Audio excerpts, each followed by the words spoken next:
Boa tarde, pessoal. Bem-vindos aí a mais uma resenha de mercado. Resenha de mercado hoje, número 105, comecinho do fim do ano, né? Estamos aqui dia 5 de dezembro de 25, último mês do ano. Um ano bom aqui para os investimentos. Prometia ser um ano confuso pra caramba, e foi, né? Em termos geopolíticos até, foi bem confuso, mas em termos aqui do mercado e das carteiras, eu acho que tivemos um ano relativamente bom. Não lembro de um ano tão bom assim para os investimentos em geral, né? De uma forma geral, tudo subindo bastante. Vou até botar aqui na tela depois o que a gente tem de mais atualizado para a gente dar uma olhada. Mas vamos lá, né? Ver o que aconteceu aí essa semana. Semana passada não consegui fazer, né, o programa, tive muito compromisso, mas vou falar um pouquinho então do fechamento de novembro e desse comecinho de mês de outubro, de dezembro aí, né? Estamos agora aí com uma semana do mês, né? Uma semana de mercado funcionando, e o acumulado do mês de dezembro até o dia 20, dezembro de 25, né? Mas até o dia 3, né? Quarta-feira, a gente tem aí 139 milhões de fluxo estrangeiro na Bolsa. Em 25, o saldo está positivo em 27 bilhões. Ótima notícia, né? Estrangeiro tem comprado bastante Bolsa. E renovamos o recorde do Ibovespa, né? Já está subindo essa semana 3,32%. Na hora que eu peguei aí, devia ser umas 11h10 da manhã, 11h15, com 164 mil pontos e uma variação anual de 36%. A gente fala carteiras diversificadas, mesmo as conservadoras, tem por volta ali de 5% de renda variável, 7% de renda variável, por conta desses momentos, né? Quando a gente menos espera, a bolsa dispara, e não é bom estar fora dos movimentos. A gente sabe que da pandemia para cá, a renda variável teve momentos ruins, assim, né? Ou ficou muito tempo de lado, ou teve várias empresas aí que tiveram quedas grandes, né? Empresas, muitas delas ligadas ao varejo, outras aí que fizeram um IPO estranho aí, aproveitando uma onda de liquidez do mercado aí, há uns 2, 3 anos atrás, mas empresas que dão lucro recorrente, empresas que têm fundamentos sólidos e tal, vale a pena a gente ter alguma exposição, nem que seja via ETF mesmo, compra o mercado inteiro, porque a gente sabe que quando puxa. E aí, né, eu lembro que coisa de 2 semanas atrás ali, a gente estava em 150, muita gente perguntava, e aí, já está no teto? Já está no teto? Eu falei, cara, não sei, mas compra um pouco agora, compra um pouco. Aí, já estamos 164, né? Furou o teto já 5 vezes, né? 140 mil pontos, 150 mil pontos, 160 mil pontos, estamos 164 agora.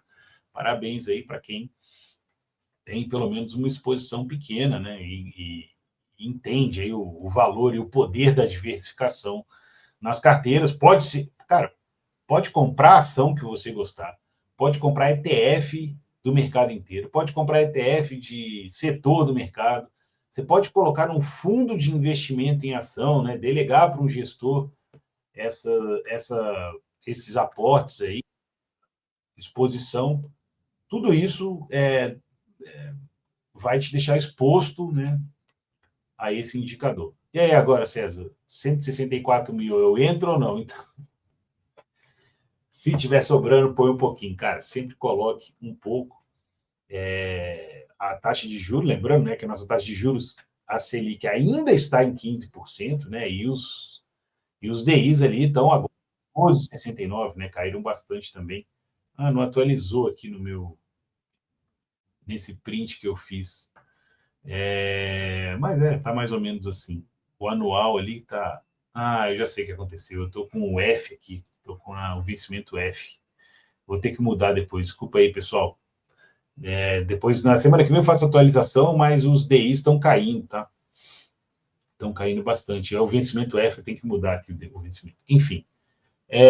O dólar, né, caindo aí um pouquinho, 0,60, subindo, caindo um pouco, caindo 0,59, 0,60 em 5,33, se eu não me engano. O IFIX com a leve alta no ano está 18%, um excelente resultado do IFIX. Eu quero ver quando sair o resultado, ó. lembrando que em 12 meses estamos 21%, em dezembro do ano passado, dezembro de 24, né, os fundos imobiliários caíram muito. Quando esse dado sair dos 12 meses, vai dar um pulo aí no... Então, quem comprou na baixa lá, ou quem manteve, né, os fundos imobiliários, apesar daquela queda ano passado, vai se dar muito bem aí também. Deixa eu me tirar da tela aqui rapidinho. Os DI seguem caindo, que nem eu disse, né? E lá fora, né, o SPX essa semana está subindo 0,67, apesar de ter caído no mês passado, um pouquinho, acho que 1,5. O DXY, câmbio, dólar, outras moedas, né, cestas de outras moedas, se desvalorizando em 0,52. E aí uma notícia ruim aí, que está subindo o juro futuro americano em 2%, né? A gente vai falar um pouquinho aqui do Japão e da possibilidade ou da discussão, né, lá no Japão sobre o possível aumento de juros lá por conta de pressão inflacionária e etc. O que seria uma notícia ruim para esse momento, né? E eu vou explicar melhor lá na frente, tá certo? Mas quem acompanha aqui direto já sabe mais ou menos qual que é o problema de subir os juros no Japão. Bom, o primeiro assunto aqui da semana, né? Vamos dar um giro aí pelo mundo, começando, como sempre, pelos Estados Unidos. E a queda no PMI da indústria, né? Está aí como indústria, mas é PMI da indústria. O PMI industrial dos Estados Unidos caiu de 52,5 em outubro para 52,2. E o índice ISM, né, que é o sondagem com as empresas que medem o ritmo da atividade econômica, caiu de 48,2 caiu para 48,2 em novembro. E é aquele negócio, né? Abaixo de 50 reflete a queda nos pedidos e na produção, enquanto o emprego no setor permanece fraco. Esse resultado marca o 9º mês consecutivo abaixo de 50, sugerindo que a indústria segue pressionada. Por outro lado, a confiança empresarial geral permanece estável, embora num patamar inferior observado no início do ano. Esse ISM, né, da indústria, que é essa sondagem para as empresas e tal, que mede o ritmo da atividade econômica, o PMI é o de compra, né, dos gerentes, e o ISM é o ritmo da atividade mesmo. É importante já, né, porque já passaram 10 meses ali, desde a implementação das tarifas do Trump. Era para, né, teoricamente, né, a expectativa dele era que a produção industrial americana substituísse as importações tarifadas, né, ou começasse a ter uma internalização da produção nos Estados Unidos para gerar mais emprego ali para a classe média, né, que perdeu bastante emprego aí nas últimas décadas para outros países que conseguiriam produzir mais barato. E isso até agora não está acontecendo, já tem 10 meses, né? E a confiança empresarial, apesar de permanecer estável, está em patamar inferior ao começo do ano. Também é outro indicador aí que talvez as coisas não estejam indo tanto na direção que o Trump queria. Vamos ver como vai ser ano que vem, né? Quando começar a bater o impacto dos preços, da inflação, dessa confusão aí que foi o comércio exterior no começo do ano. A gente vai falar aqui logo mais, né, sobre esse impacto no Brasil, e para a gente aqui tem algumas mudanças bem importantes, né? Em relação ao PIB, né, a economia dos Estados Unidos ainda mostra resiliência, né, com o PIB do Q3, né, que é o terceiro trimestre, fechou em 3%, e agora o Q4 aí até, né, antes de fechar o parcial 0,8%, e está projetado aí um 2% para os 2 anos, 2025 e 2026. Os indicadores de emprego se enfraqueceram um pouco, com vagas e custos trabalhistas em foco, enquanto os gastos da Black Friday, né, que foi semana passada, Thanksgiving lá nos Estados Unidos, bateram um recorde de 11,8 bilhões online, mais 9% em relação ao ano anterior. E o Cyber Monday, 14 bilhões, foi 7% a mais do que no ano passado. Eu vi também uma outra notícia aqui, mostrando um pouco do consumo no varejo nos Estados Unidos, dizendo que o pessoal estava comentando que quem saía para comer pizza, pedia pizza grande, pedia acompanhamento de frango frito, molho, muita bebida e tal, e que, segundo o acompanhamento lá dessa reportagem, o tamanho das pizzas estava ficando em média menor e o número de acompanhamentos diminuindo, ou seja, já pode estar batendo aí no bolso do consumidor, tanto um reflexo da inflação como um certo medo aí de gastar mais, né? Pode ser. Eu esperava que fosse algo mais voltado para a saúde, hein? O pessoal comendo menos bobagem e comendo menos quantidade lá nos Estados Unidos ia ser uma boa, mas infelizmente parece que não é isso. Parece que é um problema de bolso, né? E não de pança. Mas ficamos aí com essa informação. O ano dos Estados Unidos não foi ruim, assim, de uma forma geral, mas teremos aí tirando esse, mais 3 anos de Trump. Vamos ver como vão ser os efeitos aí dessas tarifas, como que ele vai tocar isso ano que vem, como que ele vai levar essa briga aí com a China, a questão tecnológica, né, um foco importantíssimo, né, as empresas americanas estão crescendo bastante essa tecnologia, e as chinesas prometem, né, fazer frente aí, principalmente carro elétrico, chips e etc. Bom, seguimos então aqui no Brasil, falar também da balança comercial, né? Falar primeiro do PIBinho, né? A gente teve a produção industrial aqui cresceu só 0,1% em outubro, né? Bem abaixo das expectativas. Tudo isso devido à queda na produção dos derivados de petróleo e produtos farmacêuticos, causados por paralisações e restrições regulatórias por conta, né, de tarifas ali, que estava naquela confusão, bem no auge da confusão ali com os Estados Unidos. A indústria manufatureira também se contraiu, enquanto a indústria extrativa apresentou um crescimento robusto, extrativa, né, ligado ao agro. Setores como bens de capital, bens duráveis e semiduráveis tiveram alguns avanços, mas enfrentam desafios com altas taxas de juros e incertezas econômicas. Primeiro, incertezas fiscais, aí o orçamento também está parado lá no governo, não conseguiu ser votado ainda, não chega em conclusão nenhuma. E os juros, né, que parece que esse mês ainda vão ser mantidos em 15%, e o corte pode ser que comece a partir do ano que vem, aí, a expectativa do mercado pelo menos é essa, né? Então, podemos ter um PIB aí um pouco razoável, né, entre 1% e 2%, mas o segundo semestre pode ter um reflexo aí, esse reflexo das tarifas pode bater um pouquinho na questão do crescimento econômico.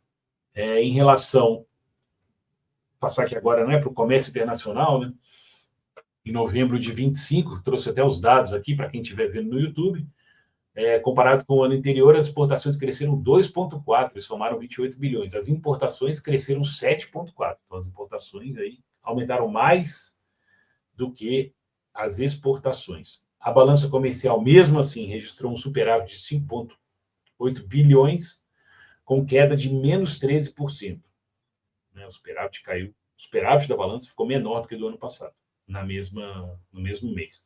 E a corrente de comércio aumentou 4,5%, alcançando 51 bilhões, ou seja, aumentou a quantidade que a gente negocia, uma ótima notícia, mas caiu nosso superávit, muito por conta do aumento da importação ter sido maior do que o aumento da exportação durante esse período, né? De importação, a gente teve esse aumento de 7,4%, na agropecuária caiu 5,4%, na indústria de transformação subiu 9,3%, o que eu particularmente acho uma boa notícia. E em relação aos parceiros, né, com a Argentina, houve uma redução das importações de 7,8%, que é razoável, né, impacto. Com os Estados Unidos, as importações cresceram 24,5% e com a China 3,1%. Ou seja, então, aumentou muito com os Estados Unidos, médio com a União Europeia também cresceu 19,8%. Então, organizando aí, a gente aumentou nossas importações com os Estados Unidos em primeiro, 24%, União Europeia, 19%, China, 3% de aumento, e a Argentina diminuiu 7,8%. Em relação às exportações, tudo no mês de novembro. Em relação à Argentina, nossas exportações diminuíram 3,4%. Para os Estados Unidos, caíram 28%, ou seja, o nosso superávit com os Estados Unidos foi grande, né? Não, o superávit ainda não foi grande, né? Mas diminuiu. A gente exportou 3,8% e importou 2%. Não, a gente importou 3,8% e exportou 2,6%. Com a China, nossas exportações aumentaram 41%. E com a União Europeia caiu 11%. A gente está fazendo uma negociação com a Europa, eu vou falar disso aqui. Mas no ano aí, né, as exportações para a Argentina cresceram 36%, para os Estados Unidos diminuíram 6% no ano inteiro, Na China cresceu 4% e para a União Europeia ficou meio estável, 0,6%. Isso no ano inteirinho das exportações brasileiras. Então, a balança comercial aí, nossa balança comercial de janeiro a novembro de 25, com a Argentina, temos um superávit de 5,2 bilhões, com os Estados Unidos, déficit de 7,9, com a China, superávit de 27 bilhões. Não é à toa, né, que o governo brasileiro adora ali a China, faz bastante coisa com a China, porque, além de ser nosso maior parceiro comercial, superávit de 27 bilhões de dólares com a China. As exportações para a China cresceram, né, 41%, já falei isso aqui, as exportações de produtos brasileiros para a China cresceram 41%, somando 27%, a China foi o que puxou o movimento de exportação em novembro, com aumento de 2,57 bilhões, segundo o Herlon Brandão. No ano, as vendas para o país asiático cresceram 4,2%, somando 92%. 92 bilhões, hein, que a gente vende para a China. A gente compra um pouquinho menos do que isso. Bom, quais são as coisas interessantes de a gente notar aqui é que o nosso comércio com os Estados Unidos, né, apresenta déficit, né? Os Estados Unidos têm superávit com o Brasil no comércio exterior e, mesmo assim, veio com... Isso aqui pode ser uma explicação grande, né, de por que as tarifas caíram lá nos Estados Unidos, né, porque não tem sentido, eles têm superávit com a gente, né? Enfim. Não nos responsabilizamos por decisões dos outros, mas acho que vai tomar um bom caminho isso daí. Na verdade, eu acho que o Trump, às vezes, ele faz isso justamente para negociar, ou porque, não sei se ele quer se aproximar do Brasil, né, e retomar a posição aqui, acabar com um pouco da influência chinesa aqui, em termos de comércio, mas para eles é muito importante o que a gente exporta para lá. Pouca gente consegue substituir o consumo deles de suco de laranja, café, etc. É grande e eles precisam que esses preços fiquem baixos para não impactar direto na inflação do varejo, do consumidor médio lá dos Estados Unidos.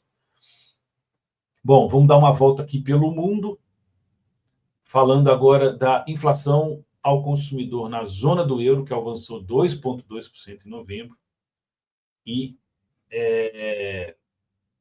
frente a 2,1 em outubro, né? Então ela passou de 2,1 no ano para 2,2, um pouquinho acima das expectativas, que era de 2,1. O movimento foi puxado pelos serviços, que atingiram 3,5, maior nível no ano, enquanto a queda dos preços de energia perdeu força. O núcleo da inflação permaneceu em 2,4, abaixo da projeção de 2,5, ótima notícia, indicando persistência das pressões domésticas, né? No meio do ano, o Banco Central Europeu resolveu cortar as taxas, né, que foi visto como um movimento ok. Acho que ainda vai cortar, né? Eles não estão tão preocupados com essa inflação. Aí é coisa de 0,1, 0,2, né? Diferente aqui desse lado aqui do Atlântico. No Japão, o ien se valorizou frente ao dólar após o presidente do Banco do Japão indicar que o comitê vai avaliar um possível aumento na taxa de juros na reunião de 18 e 19 de dezembro, lá quase junto com a final da Copa do Brasil. Uma sinalização interpretada pelos mercados como mais dura. O presidente do Banco Central japonês também sugeriu não haver resistência da primeira-ministra, né, Sanai Takaichi, tradicionalmente associada a uma postura mais acomodatícia. Com isso, investidores passaram a precificar a maior probabilidade de alta de juros na reunião de dezembro lá no Japão. Já falei disso aqui várias vezes, mas é bom repetir, coisa rápida. O Japão, com uma taxa de juros baixa, com uma estabilidade grande de inflação e preço da moeda, era fonte de financiamento para grandes investidores, né, bancos e fundos gigantescos. A pessoa pegava emprestado no Japão, como a taxa de juros é baixa, a inflação é muito estável, o preço do ien é estável, o cara vai lá, compra título, né, vende, né, se financia, né, pega empréstimo lá no Japão e compra coisas no resto do mundo. Chama carry trade, né? Quando você pega uma taxa de juro baixa e investe numa taxa de juro mais alta, você ganha um diferencial ali, tanto da taxa como do câmbio, inflação e etc, etc. E acaba valendo a pena. Quando o ano passado, eu acho, o Japão começou a subir com a taxa de juros, teve um movimento grande nas bolsas, principalmente dos Estados Unidos e dos emergentes, de saída de capital, porque você perde ali 0,25 e acaba que uma redução ali da exposição ao risco dos grandes fundos, eles acabam... Cara, o fundo é grande mesmo, é coisa de trilhões. Então, qualquer movimento, 1%, aí já vai bilhões embora. E aqui para a Bolsa Brasileira, que é pequena, faz muita diferença. Tomara que não suba, mas subindo pode ser que a gente veja um movimento ali perto do Natal de queda da Bolsa. E como ela está muito esticada, e fim de ano costuma ser, né, realização e tal, dezembro pode dar uma surpresinha aí para a gente no final do mês. Vamos ficar de olho aí. Quem está com muito lucro e quer reduzir um pouco a posição, talvez seja o momento agora de reduzir um pouquinho, tirar um pouco do lucro que já deu para se assegurar aí que o retorno pode ser rápido, caso o Japão, né, decida subir a taxa de juros. Lá na China, o índice dos gerentes de compra PMI dos serviços caiu de 52,6 para 52,1 em novembro, atingindo seu nível mais baixo em 5 meses, de acordo com a pesquisa divulgada pela S&P Global em parceria com a Rating Dog. A China parece que vai conseguir manter esse PIB de 5%, quer manter o PIB de 5% para o ano que vem também, e o Banco Central Chinês manteve as taxas de juros 3,5%, se eu não me engano, aí na média. Eles têm uma taxa de para 1 ano e para 5 anos, porque eles precisam incentivar a demanda interna de qualquer forma e resolver esse pepino aí com os Estados Unidos rápido, né, para que o problema lá na China não piore, né? Assim, apesar de ter um PIB de 5%, eles não têm reposição de mão de obra no médio e longo prazo, e a China pensa em 10, 20 anos, né? Não pensa só no ano que vem, né? Daqui a 5 anos, eles têm um pensamento de longo prazo bem grande. Então, ficar de olho aí, né? Tinha alguma notícia da Argentina que eu ia comentar aqui, eu não botei na pauta, mas acho que era coisa do FMI, né? O FMI dizendo para o nosso presidente lá, o Milei, fazer tomar medidas ali no sentido de conseguir atrair mais dólares por vias próprias, né? Não só depender de FMI ou do repasse do governo Trump, que fez um belo repasse aí de dólares via swap lá para a Argentina, para segurar ali um pouco o câmbio, né? Ou algum ataque especulativo no peso. Então, o FMI aí está em cima da Argentina. Eu acho que não é uma questão muito de escolha, né? Fica difícil para um país com um problema fiscal grande assim conseguir atrair mais dólares, né? Mas eles estão querendo voltar a emitir títulos no exterior, né? Que pararam por muito tempo. Eles deram um calote branco, acho que 2 vezes no título, né? Calote branco é quando você paga só parcialmente, né, o valor de face do título para quem é credor, né? Para quem tem titular do título, para quem comprou o título, né? Você comprou R$100 do título, o cara, em vez de pagar 0, né, que é o calote total, ele paga acho que 25%, foi o que a Cristina Kirchner na época determinou que ia pagar. É uma espécie de calote, mas não é um calote total, enfim. E por isso as taxas de juros lá são tão altas. Se a gente reclama que aqui no Brasil a taxa de juros é alta, imagina na Argentina, que passou por coisa muito pior do que a gente. Bom, de uma forma geral era isso. Eu acho que vou deixar para a semana que vem o fechamento completo de novembro. Eu queria retomar também de uma forma geral, né, antes do final do ano aí. Esse mês é mais curto, né? Vai chegando na última semana. A última semana do mês de dezembro praticamente nula, né? Muita gente nem olha para o mercado, apesar dele continuar funcionando. Mas a gente tem 3 semanas aí. Na semana que vem eu vou fazer um belo resumo dos indicadores, né? Dos setores ali de ações do Brasil, ações dos Estados Unidos, renda fixa pré, pós, multimercado, inflação, aquele geral aí no que foi o ano e nas perspectivas para o ano que vem, porque aos poucos, né, vai diminuindo a quantidade de notícias, e acho que vai ter IPCA também de novembro na semana que vem, tá bom? Um grande abraço a todos, qualquer dúvida estou aqui, diversificação, e fique esperto na renda variável esse mês, para não tomar um susto muito grande se concretizar esse cenário do Japão, ou se o pessoal resolver realizar lucro aí antes do final do ano, tá certo?